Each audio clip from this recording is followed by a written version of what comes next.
Brother, we got to talk about the Charlotte Hornets. Welcome to my channel, Sports with P.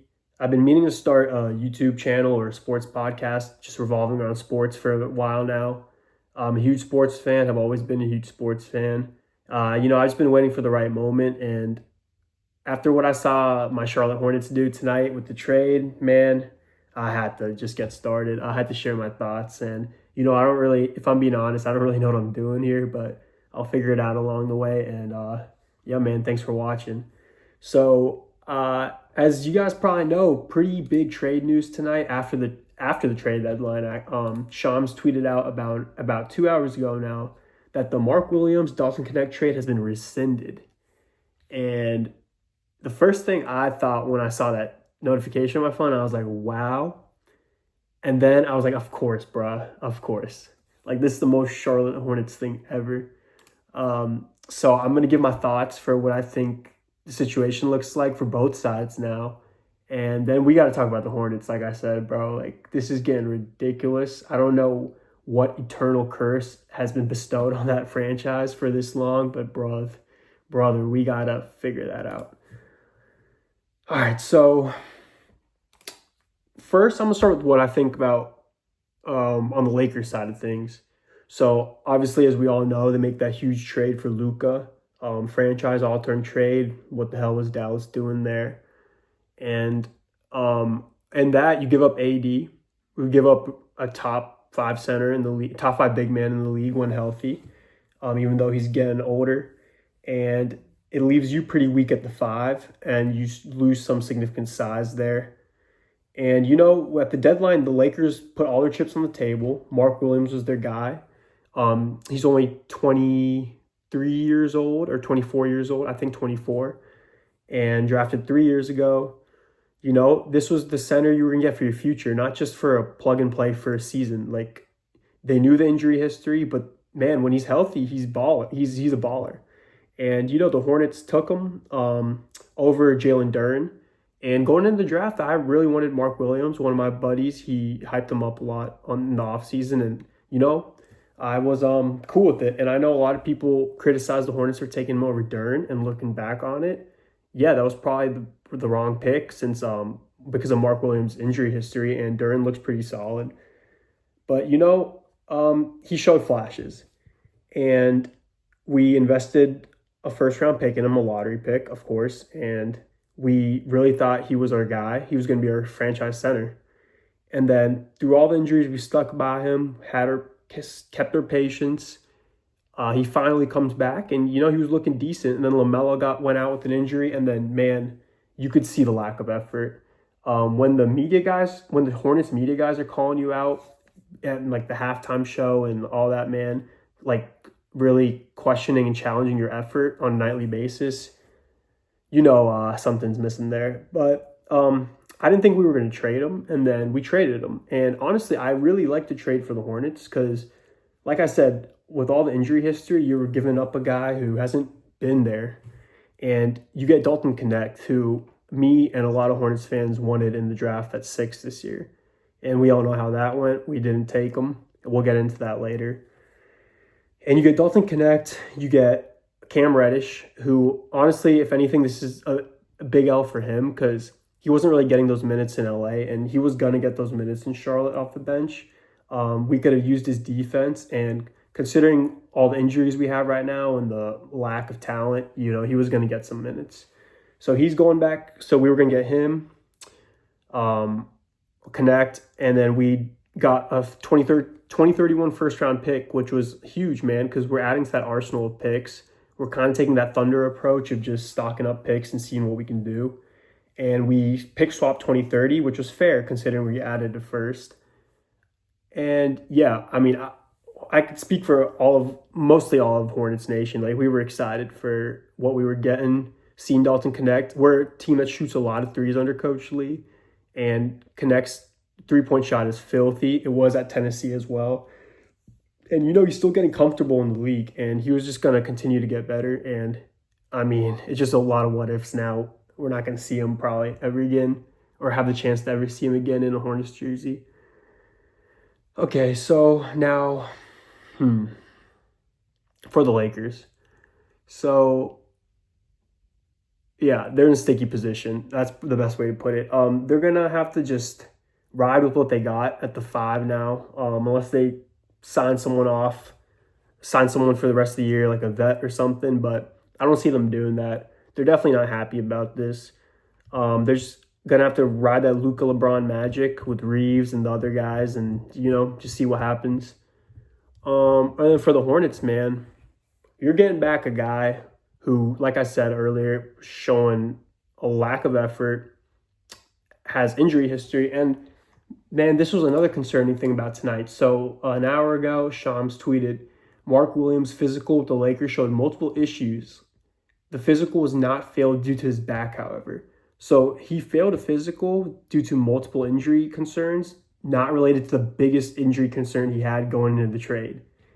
So it seems like the Hornets knew about this, man, and they were just trying to snake this out.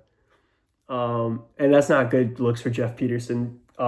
First year GM, like already really questionable draft, taking Tajon at 6, and this is not good looks. So yeah, you bring Mark Williams back.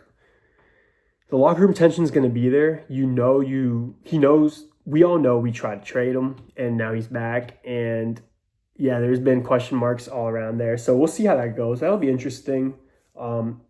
He's got this year and then another year on his rookie contract. So you'd hope that things get figured out and we can move forward for whatever the Hornets can do, man, because I don't have a lot of hope for even next year at this point.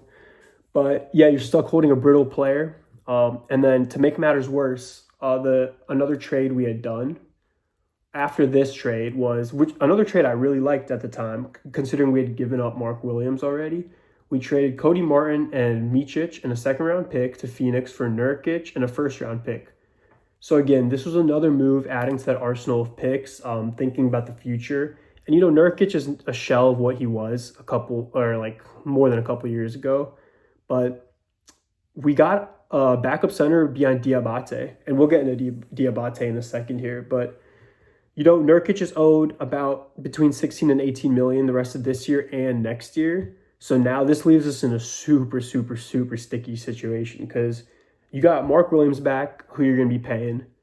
You got Nurkic there for literally no reason now. We got that first, but man, you got an $18 million center who we really, really can't afford considering how poor the team is right now and how much we need that money. And we just don't need him, man. So you're stuck with him. My hope with that is that you either buy him out, figure something out in the offseason. That's a lot of money. Or really just package him with, we have a lot of second-round picks, package him up with second-round picks and ship him off to a team that's willing to take on that contract. But that's something for them to figure out in the offseason, considering the deadline's already passed. So, yeah, you're stuck holding that bag. And now, man, Moussa Diabate looked like a bright spot on this sad season for Hornets fans and the Hornets as a franchise. And now, yeah, man, Moussa, I still hope. I mean, you can't really start him over Mark, in my opinion, because Mark is the higher ceiling guy who you used a lottery pick on. And Moussa's probably going to have to, considering if Mark Williams is healthy, Moussa's going to be coming off the bench again. And, Moussa Diabate, he earned that right to be a starter. We traded away Nick Richards and Mark Williams to ride with Moussa Diabate as our starting center. He was showing some real flashes, getting those boards, playing defense, bringing the energy. Honestly, one of the few players on his team that puts in 100% effort on a night-to-night basis.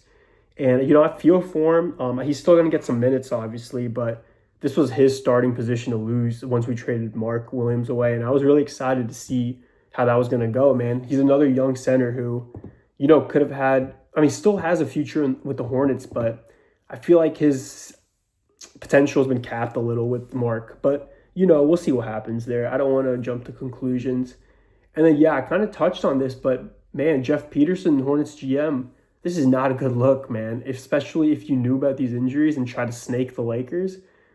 You're costing some relations as a GM. The Lakers are going to not be they're going to be hesitant to field calls from the Hornets at any point in the next few years. And other teams get whiff of this, man, they're not going to want to work with you. Not only as a GM in the business world, as a friend, as a brother, as a son, like you pull a move like that, trying to snake someone, like man, you're gonna lose some respect. Like it's not just gonna slide, you know. So yeah, that's the situation with the Hornets and the Lakers. Not a good situation for both teams. I think. I mean, I'm a little biased as a Hornets fan. We got the rough, we got the roughest end of this. I think just considering we got to take on that Nurkic contract along with the Williams contract next year, and yeah, losing a first, and yeah, you know, the Lakers. There's LA. They're gonna figure it out. We're not a big market team, so I think when we make a mistake, which we make a lot of, it's a lot more magnified compared to a big market like New York or LA. Um, so yeah, we'll see what happens there. This news definitely sent some ripples throughout the league this year and just NBA Twitter and all that, especially because it was past the deadline, and this was a pretty big move at the deadline. You know, people were pretty hyped for the Lakers getting their supposedly their center for the future, but yeah, we'll see what happens there. They're gonna have to ride that LeBron Luka magic. And now I want to talk about the Hornets, man, because holy shit. So for some background, I'm a Hornets fan, Carolina Panthers fan, and a Carolina Hurricanes fan. Basically my whole life, I've lived in North Carolina basically my whole life. And you know, the Hurricanes and Panthers bring me happiness here and there, but the Hornets, man, nothing but sorrow. Maybe we had had 2 playoff years in my life, never won a playoff series. We went to 7 games with Miami in 2015, with Kemba at the helm, and obviously we know what happened there. Lost to the D-Wade Heat, and it is what it is, you know. I'm not getting stuck up over that, but we need to talk about the Hornets because this season alone, let me read some things that I had written down to touch on during this video. So we'll start at the draft. You know, we honestly had a pretty good offseason, in my opinion. We didn't do anything stupid. We didn't overpay any vets that we've done in the past. We got in a new coach, Coach Lee from Boston, and you know, I thought that was a good hire. He seemed like he wanted to be here, coming from a winning culture. You know, things haven't looked that great this year, but it's unfair to jump to conclusions with all the injuries we've had. We shoot a lot of threes, and we're not really efficient from three most nights. But you know, I'm not a coach. I'm not going to get into and tell him how he should coach. We'll give that some time. But let's start at the draft. Man, you have the 6th pick, and we're not in a position to be drafting projects.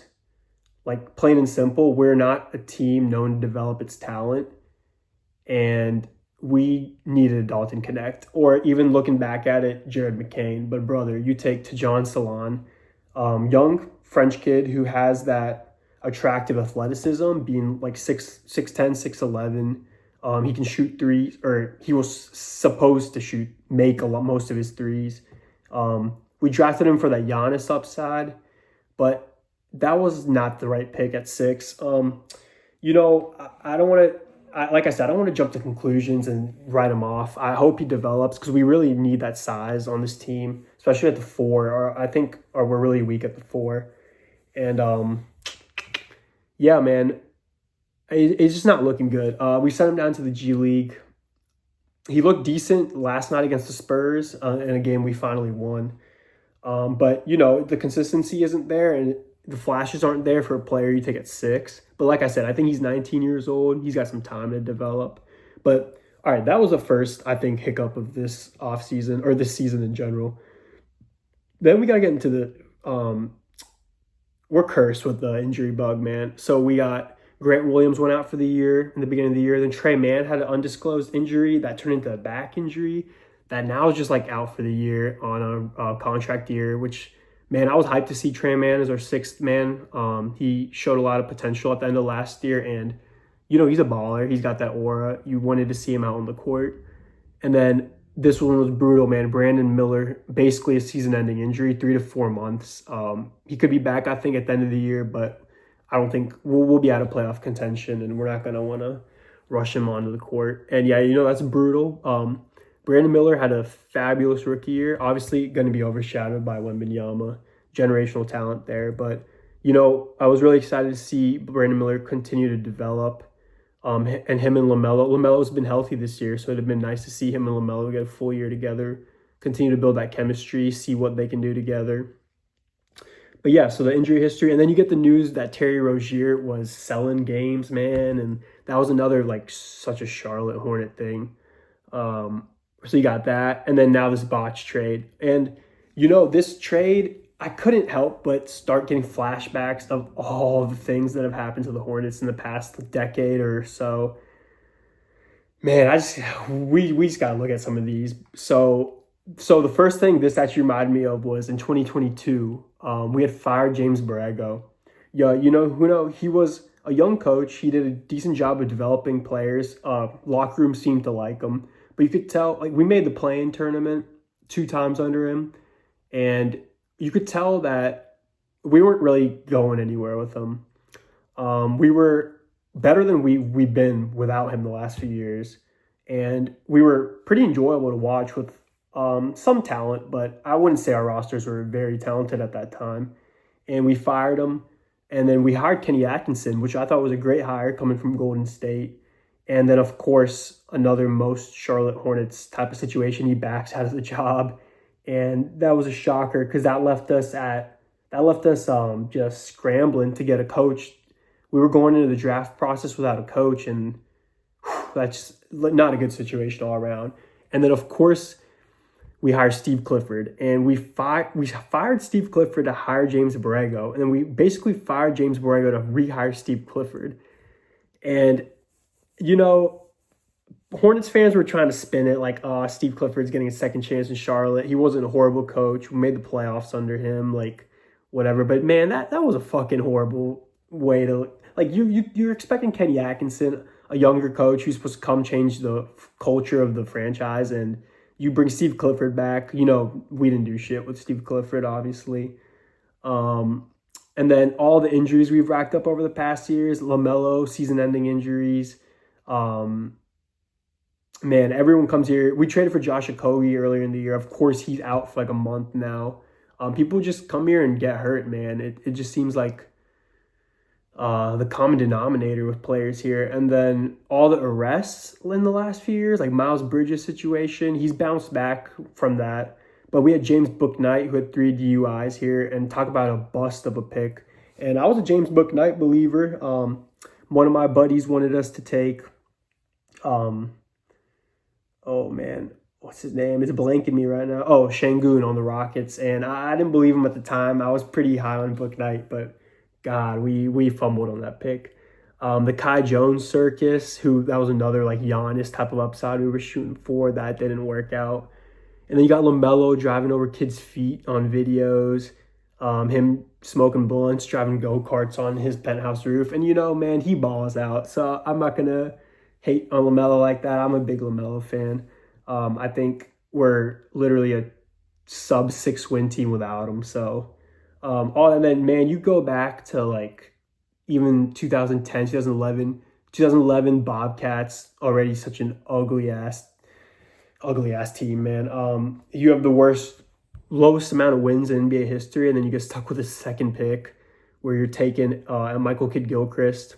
You lose out on Anthony Davis, generational talent at 1 that year, obviously.